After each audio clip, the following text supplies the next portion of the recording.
At katabi po niya, ang isa pa rin nating ibig na parangalan dito sa ating portion na ito, na siya po ay tinaguriang Father of Philippine Podcasting. Ayan pong podcasting, ito po yung parabang pagre-record ng mga iba't ibang mga tinig, pagkatapos ibino-broadcast kung saan sa paraan, TV, radyo, kung minsan internet. Yan po, tama. No? At siya po ay naging hinatawan din ng International Youth Parliament noong 2004, Youth in Action Award, nagwagi po siya niyan sa Washington, D.C.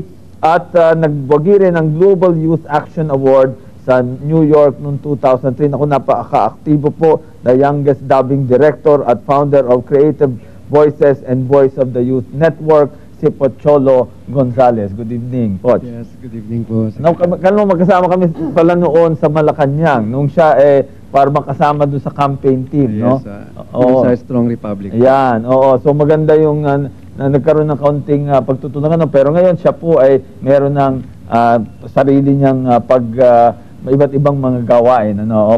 Pero tumutulong pa rin sa kabataan, no? At yan ang ating pag-uusapan ngayon. Ngayon, kasama ko po na makapagpulong sa kanila si Daveron, tama po?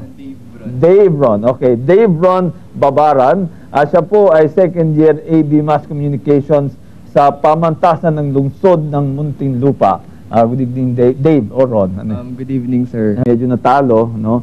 Pero tinuloy mo, no? At magandang bagay na bigyan din. Ngayon, si Pochola, ito, marami kang, you're inspirational, no? Sa mga kasama mong talents, and also sa mga advocacy mo for the youth, no?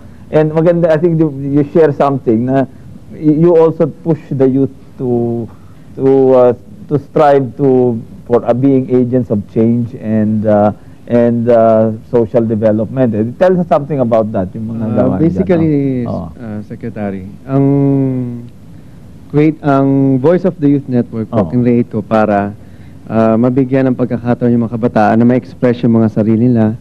Kumbaga, Creative Voices, Voice of the Youth Network is all about encouraging every Filipino youth to believe in themselves in creating positive social change through ICT and media, information and communications technology.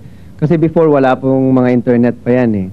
Puro TV, radyo, dyaryo lang. Okay lang mag-record lang, tapos ibo-broadcast, di ba? Yes po. Ngayon, may pagkakataon na silang express yung mga nararamdaman nila through podcasting, blogging, and yung mga forums.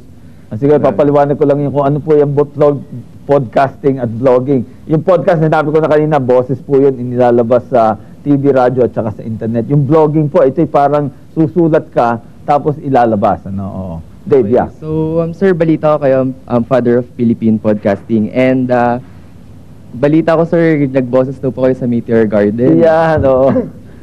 Actually, sinimulan ko yung podcasting nung year 2000. That's the year when podcast became the word of the year.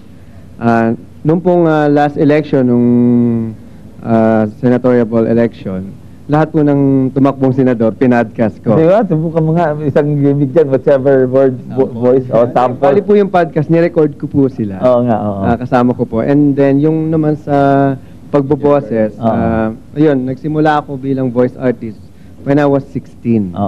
Sa isang stasyon. So, nagagaya ba ibang mga boses? Marami po tayo nagagaya. Subukan mo isa. Sige, isa lang po bang wala ilan. Yan, ginagaya ko po sila dating Pangulong FBR. Sige. Kabatiin ka. Well, first of all, I just want to congratulate ang say ng kabataan. Mabuhay kayo para sa Philippines 2000. Yeah. Galing-galing mo nga, Secretary. Mabuhay ka. O naman si Paringero. Alam mo, masasabi ko lang, congratulations sa ang say ng kabataan. Masasabi ko lang, hirap. Sino ka ba? Dasan ka ba? Walang ano man, hirap. Dasan tunay na samahan. Iba na may pinagsamahan. Napakaganda naman ito. Ito ang say ng kabataan. Pasok, labas ako. Ay, ang say ng kabataan. Number 1 yan. Yun, so iba-iba pong boses. Si FBR, Erap, si Mark Logan, Mike Enriquez, TJ. Ay, nako, delikado itong makasama sa dilim, ano? Yung mga alam mo, 5 yung kausap mo, no? Ayan po yung sample. And then yung hinihingi mong sample sa Meteor Garden. Sa Meteor Garden. Ako po nagboses sa father nung si Sancha. Yung boses niya, Ala naman eh, ako ang tatay ni Sanchay. Kamukha mo si Daming Sir. Yan ba? Siguro marami po kayong mga nanonood nun. Pero siguro, ang tinatanong siguro marami natin kabataan, paano ba napapasok sa ganitong field at saka ano ang kailangan para talaga maging successful ang isang kabataan? Sabi nga namin, mas mahirap po maging voice artist kaysa maging doktor, abogado, o engineer. Kasi we're just 500 all over the Philippines. Ganun lang kakonti. Pero kumpara sa mga doktor, mas marami sila.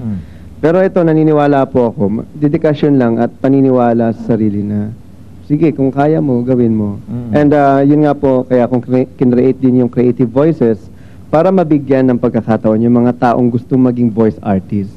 Kasi nga tinatawag ang mga voice artists na we are the #1 salesperson of a product. Kung wala yung boses, wala naman kayo mapapakinggan tuwing umagang commercial, hindi kayo bibili ng produkto kasi wala nagsasabi sa inyo. Okay. Well, tabi tayo magtatapos na lang. So I'd like to give a last word to you, Steph.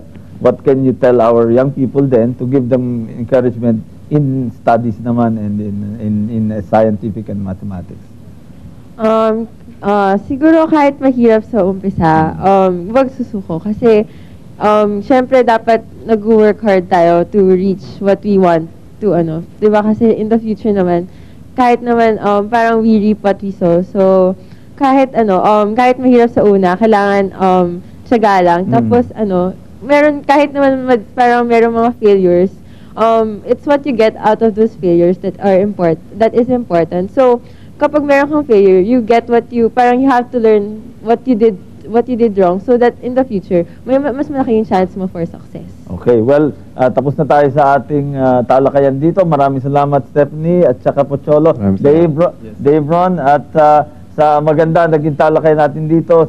Pakinggan nyo ng mabuti yung mga podcast na naririnig nyo. Baka matunugan nyo si Pocholo, and of course, more power to you for not only the contest but your studies, no? Thank you very much. Tayo po ngayon ay tuloy na dun sa huling bahagi ng ating debate. Ito na po, sa ating debate, ang negative side, sasagot na po. Ito yung kanilang rebuttal dun sa affirmative side, sa kanila pong pananaw. Hindi naman sobra ang pagkahilig ng kabataan sa tagtog at saka sa pagsayaw. Narito si Paulo Ray Aure. Ayon sa naunang pahayag ng PRO, hindi dapat natin hadlangan at hindi natin maaaring masabing sobrang isang bagay, lalo na ang pagkanta at pagsayaw, dahil ito ang kinamulatan ng mga kabataan simula ng kanilang pagkabata. Ito rin ang pinamulat sa kanilang mga gulang upang mahasa ang talento nila. Maaari din itong magdagdag sa kanilang kalusugan at maaari ding isa sa mga pinagkukunan ng kanilang income, gaya na lang ng ibang mga singer at mga dancer. Kaya dapat hindi natin tutulan o dapat hindi natin masasabing sobra dahil ito ay makakatulong sa atin. Maraming salamat, Paulo Ray, at maya-maya siyempre babalik ang ating mga panauhin para sa katapusan ng ating programa kung saan tatanungin natin ang kanilang mga opinyon tungkol sa ating debate. Sobra na ba ang pagkahilig ng kabataan sa sayawan at kantahan? At ngayon po tayo magbe-break sumandali, pero narito po ang ating numero para sa mga grupo na ibig lumahok dito sa ASK 0915-5555-321. Magbabalik po ang Say ng Kabataan.